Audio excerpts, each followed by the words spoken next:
यह एक गुप्त परमाणु ट्रांसफर था जिसे बिना किसी की नज़र में आए पूरा करना था और पता भी नहीं चलना था। लेकिन किसी ने इसका पता लगा लिया और जहां तक ट्रांसफर की बात है, उसका अंत पूरी तबाही में हुआ।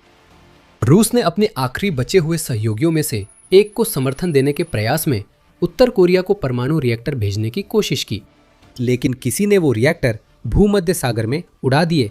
क्या ये अमेरिका या जर्मनी थे? हैरानी की बात है, ये चीन भी हो सकता है। कोई भी हो, नतीजा साफ है, उत्तर कोरिया को उन रिएक्टरों से दूर रखा जाएगा।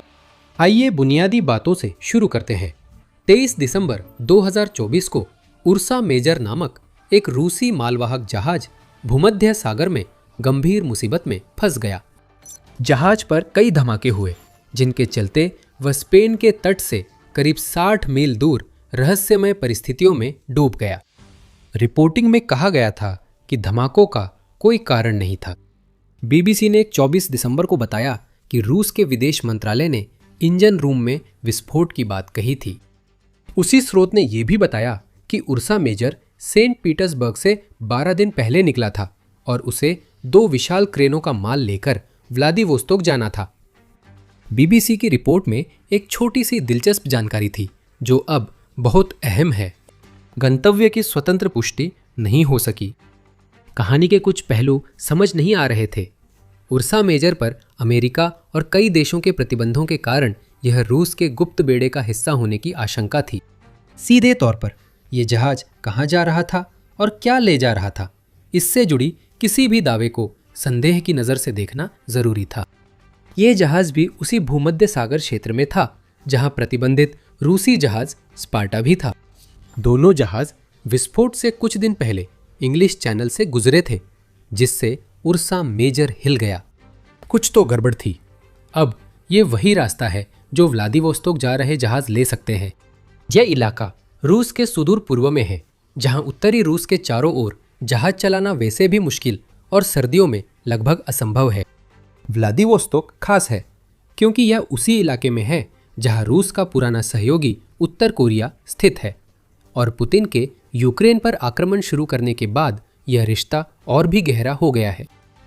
रूस की जहाज वाली कहानी पर पहले ही सवाल थे और अब 18 महीने बाद कुछ जवाब मिल रहे हैं। उर्सा मेजर व्लादिवोस्तोक के लिए क्रेन नहीं ले जा रहा था, वह उत्तर कोरिया के लिए परमाणु रिएक्टर ले जा रहा था। CNN के मुताबिक, जिसने 12 मई को उर्सा मेजर की किस्मत पर खुलासा किया था। समाचार संस्थान का आरोप है कि रूस का प्रतिबंधित जहाज परमाणु रिएक्टरों के साथ उत्तर कोरिया जा रहा था और इंजन रूम में लगी आग किसी तकनीकी खराबी नहीं बल्कि किसी और खतरनाक वजह से लगी थी। उस पर पहुंचने से पहले चलिए उर्सा मेजर के उस रास्ते को ट्रेस करते हैं जिससे होकर वो समुद्र की गहराई में पहुंचा। इस जहाज का नाम हमेशा उर्सा मेजर नहीं था। एक समय की बात है, स्पार्टा 3 रूस के सीरिया अभियान का अनुभवी जहाज था जिसे रूसी उपकरण बाहर ले जाने में इस्तेमाल किया गया। 2 दिसंबर को यह गिरगिट जैसा जहाज ओस्ट्लुगर बंदरगाह पर रुका, जो फिनलैंड की खाड़ी में है, और मार्च से यूक्रेन के बार बार किए गए विनाशकारी दूरगामी हमलों के अभियान का निशाना रहा है। वह जहाज में सामान लादा गया और सार्वजनिक मैनिफेस्ट के तहत रवाना हुआ, जिसमें उसकी मंजिल व्लादिवोस्तोक बताई गई थी। जहाज पर पहले से बताए गए 2 क्रेन, 129 खाली शिपिंग कंटेनर और 2 बड़े मैनहोल कवर थे। मैनहोल कवर, हजारों मील समुद्र पार मैनहोल कवर भेजना अजीब लगता है। 11 दिसंबर को उर्सा मेजर ने मुस्लुहा से यात्रा शुरू की। इसका पूरा रास्ते में पीछा किया गया, पहले इंग्लिश चैनल से होते हुए, फिर यह फ्रांस के तट के साथ साथ आगे बढ़ा।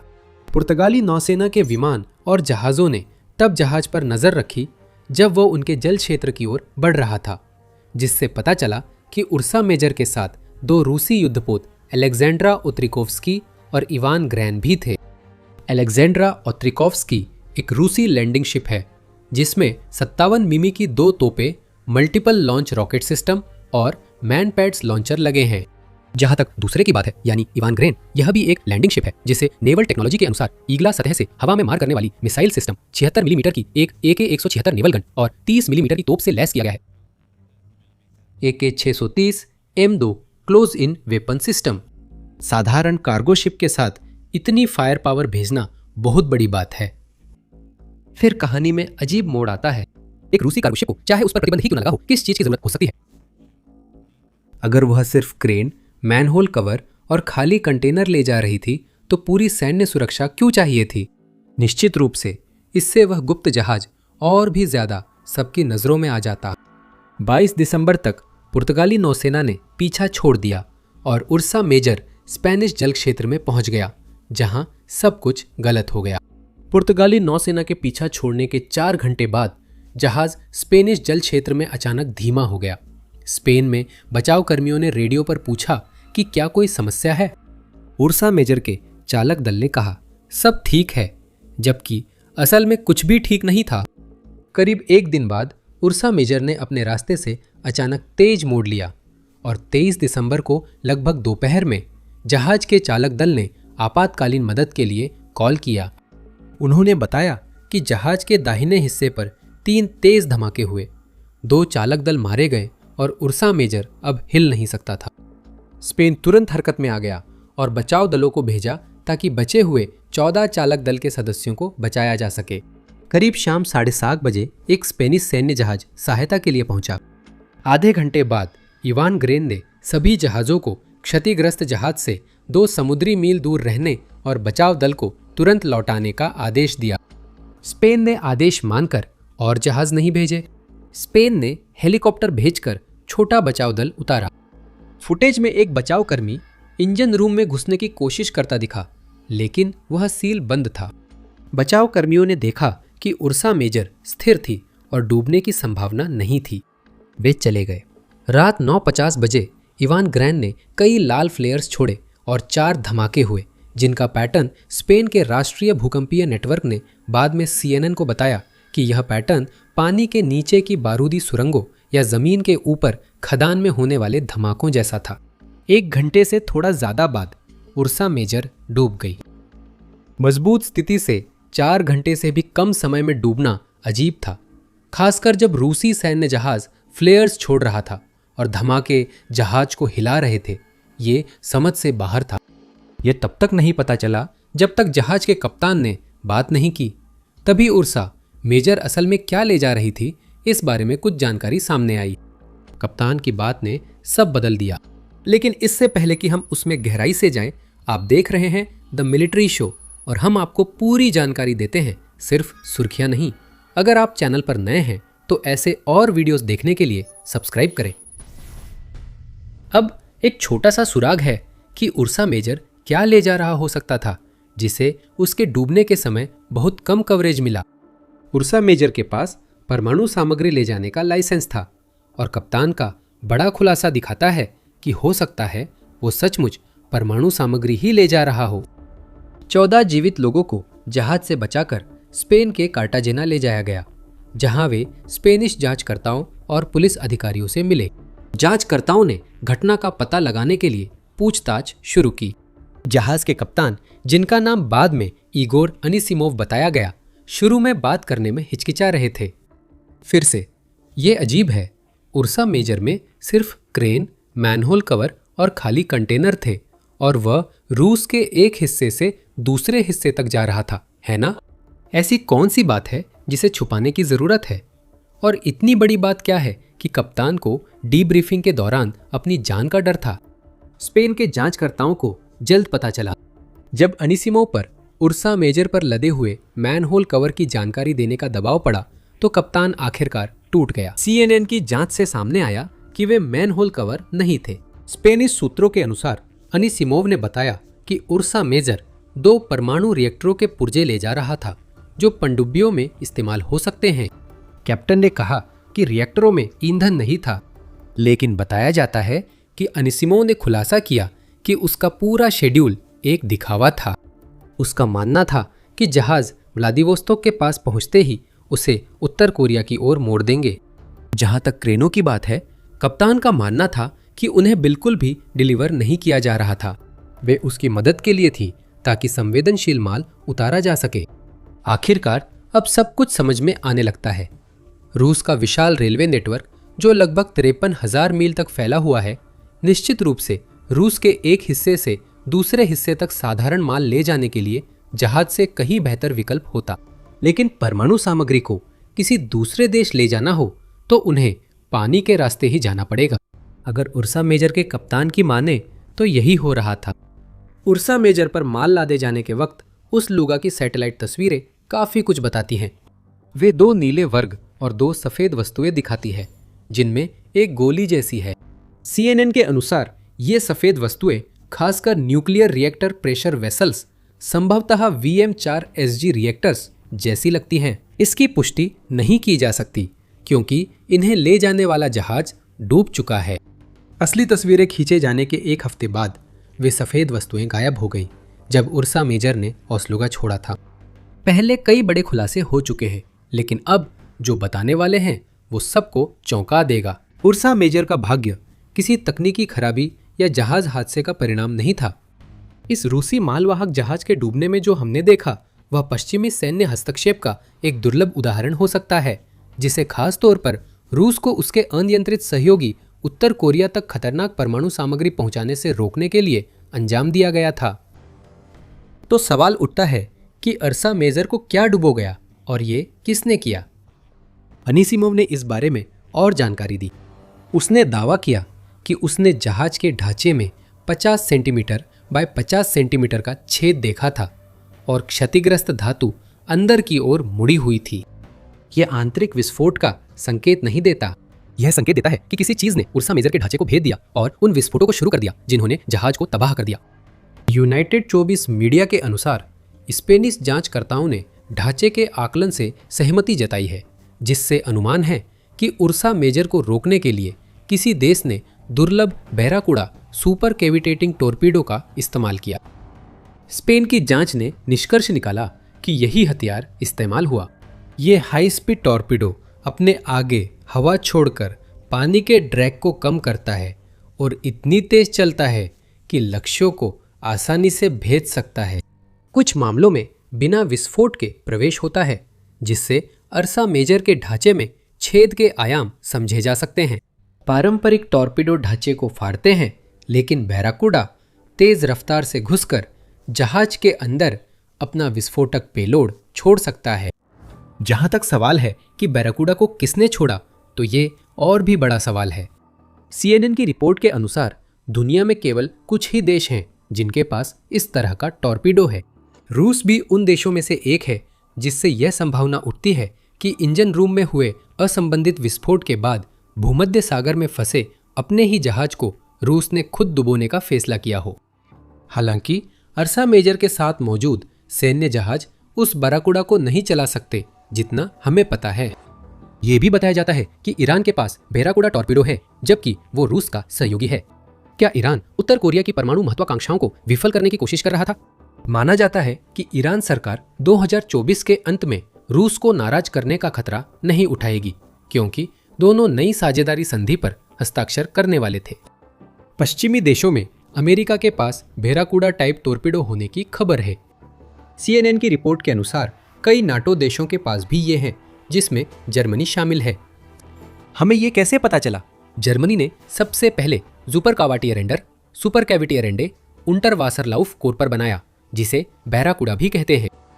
ध्यान दें, जर्मनी के नेटो सहयोगी लगभग पूरे सफर में उर्सा मेजर का पीछा कर रहे थे। क्या जर्मनी ने नाटो की गुप्त मंजूरी से टॉर्पीडो छोड़े? फिर से ये सब मुमकिन है, और यह भी कि अमेरिका ने हमला किया हो। दुर्भाग्यवश ये सब सिर्फ अटकलें हैं। असल में हमें बस उन कुछ देशों के नाम पता है जिनके पास बैराकुडा है। अटकलों को और बढ़ाने वाली बात यह है कि बैराकुडा को जरूरी नहीं कि पनडुब्बी से ही लॉन्च किया जाए। इसे हवा से पानी में लॉन्च किया जा सकता है, जहां ये सुपर कैविटेशन यात्रा जारी रखता है। अब कहानी में नया मोड़ आता है। 2005 में बैराकुडा को प्रोटोटाइप के तौर पर पेश किया गया था और करीब 12 टॉर्पीडो बनाए गए होने की खबर है। हालांकि ये कभी आधिकारिक रूप से विकास या खरीद में नहीं गया, यानी किसी के पास वो टॉर्पीडो नहीं होनी चाहिए जिसे स्पेन ने उर्सा मेजर के डूबने के लिए जिम्मेदार ठहराया है। शायद इसका मतलब यह है कि कई अन्य देशों ने जर्मनी द्वारा विकसित की गई तकनीक पर आधारित होकर अपनी खुद की बैराकुडा जैसी टॉर्पीडो बना ली है। अगर ऐसा है तो कोई भी इस पर बात नहीं कर रहा, जिससे उर्सा मेजर के डूबने का रहस्य और बढ़ता है। पेंटागन, स्पेन, यूके के अधिकारी और उर्सा मेजर के मालिकों ने CNN से टिप्पणी करने से इनकार किया। उर्सा मेजर पर हमला किसने किया, ये इस पर निर्भर करता है कि किसे पता था वो क्या ले जा रहा था और किसका स्वार्थ था कि उत्तर कोरिया को बड़ी सैन्य तकनीक न मिले। लगता है अमेरिका सबसे आगे है। कोई भी नेटो देश नहीं चाहता कि उत्तर कोरिया और मजबूत हो। अर्सा मेजर को डुबोने के लिए जो इस्तेमाल किया गया था उस पर वापस आते हैं। कुछ लोगों का मानना है कि बराकूडा का इसमें कोई रोल ही नहीं था। ऐसे लोगों में से एक माइक प्लंकेट है, जो जेनेस डिफेंस इंटेलिजेंस कंपनी में सीनियर नेवल प्लेटफॉर्म्स एनालिस्ट है। प्लंकेट के अनुसार उर्सा मेजर के हुल में छेद का आकार और शेप वही है जैसा लिम्पेट माइन धमाके से होता है। प्लंकेट कहते हैं, ऐसा लगता है कि ये एक शेप्ड चार्ज विस्फोटक था जिसे किसी ने या किसी चीज ने हुल से सटाकर लगाया था। लेकिन इससे और भी सवाल खड़े हो जाते हैं। उस माइन को पहले से ही अर्सा मेजर के हुल पर किसी चीज या किसी व्यक्ति द्वारा लगाया जाना जरूरी था। रूसी मालवाहक जहाज भूमध्य सागर से गुजर रहा था, तो ये कौन कर सकता था? शायद हमें उस सवाल का जवाब कभी न मिले। हमें शायद कभी न पता चले कि उर्सा मेजर क्या ले जा रहा था। CNN ने ऐसे व्यक्ति से संपर्क किया जिसका नाम और हुलिया जहाज के पूर्व कप्तान से मिलता था, लेकिन उन्होंने चुप्पी साध ली और रिटायर होने की बात कही। उर्सा मेजर के मलबे से ब्लैक बॉक्स सतह पर आना चाहिए था, लेकिन उसे कभी आधिकारिक रूप से बरामद नहीं किया गया। शायद वह रूस या स्पेन के पास है। जहां तक खुद जहाज के मालिक ओबेरॉन लॉजिस्टिक्स की बात है, उन्होंने जो हुआ उसे एक लक्षित आतंकवादी हमला बताया। उसके अलावा किसी पर भी कोई आधिकारिक आरोप नहीं लगाया गया है। आप सोच सकते हैं कि उर्सा मेजर की कहानी यही खत्म हो गई, लेकिन ऐसा नहीं है। CNN की रिपोर्ट के अनुसार अमेरिका ने जहाज के डूबने वाली जगह पर सचमुच सूंघना शुरू कर दिया है, क्योंकि उसने WC-135R विमान को वहां 2 बार भेजा है, 28 अगस्त 2025 को और फिर 6 फरवरी 2026 को। ये क्यों मायने रखता है? दरअसल WC-135R को न्यूक स्निफर के नाम से जाना जाता है, यानी ये वही खास विमान है जिसे अमेरिका तब भेजता है जब वो पानी के नीचे मौजूद परमाणु सामग्री की तलाश कर रहा हो। रूस ने उर्सा मेजर के डूबे मलबे को अनदेखा नहीं किया। 13 मई को न्यू वॉइस ऑफ यूक्रेन ने बताया कि रूसी जहाज डूबने के लगभग 1 हफ्ते बाद फिर वहां लौटे। उन जहाज़ों में से एक यांतर था, जिसका खास इतिहास है। अक्सर उस पर जासूसी जहाज होने का आरोप लगता है, जिसे नाटो के जल क्षेत्र में तोड़फोड़ करने का काम सौंपा जाता है। यांतर को भेजना एक दिलचस्प चुनाव है। समुद्र तल स्कैन करने की इसकी क्षमता रूस के लिए इसे अच्छा विकल्प बनाती है, अगर वह उर्सा मेजर और उसके माल के बारे में सच में जानना चाहता। यांतर ने भी उर्सा मेजर के मलबे के ऊपर 5 दिन बिताए, लेकिन जब वे 5 दिन पूरे हो गए तो समुद्र तल पर 4 और विस्फोटों का पता चला। संभव है यांतर ने उर्सा मेजर और उसके माल को हमेशा के लिए नष्ट करने में भूमिका निभाई हो। एक बात जो हम निश्चित रूप से कह सकते हैं वो ये है कि उर्सा मेजर अब नहीं रही, और अगर वो जहाज रूस से परमाणु रिएक्टर ले जा रहा था तो इससे उत्तर कोरिया नाराज हो जाएगा। उत्तर कोरिया ने 2021 में ही तानाशाह किम जोंग उन की अपने देश के लिए 5 साल की हथियार विकास योजना के तहत परमाणु ऊर्जा से चलने वाली पनडुब्बी विकसित करने का लक्ष्य घोषित किया था। किम ने कई बार परमाणु पनडुब्बी की इच्छा जताई है, जैसे जनवरी 2024 में पनडुब्बी से दागी जाने वाली क्रूज मिसाइल के परीक्षण के समय। Centre for strategic and international studies की रिपोर्ट के अनुसार संभवतः उर्सा मेजर का उस लुगा से रवाना होना संयोग नहीं था। ये उसके सिर्फ कुछ महीनों बाद हुआ, जब उत्तर कोरिया के सैनिकों को पुतिन की यूक्रेन जंग में भेजे जाने की खबरें आई थीं। ये एक सौदा था जो गलत हो गया। ये दर्शाता है कि उत्तर कोरिया और रूस के बीच सहयोग कितना मजबूत है। अर्सा मेजर न्यूक्लियर रिएक्टर किम को नहीं दे सका।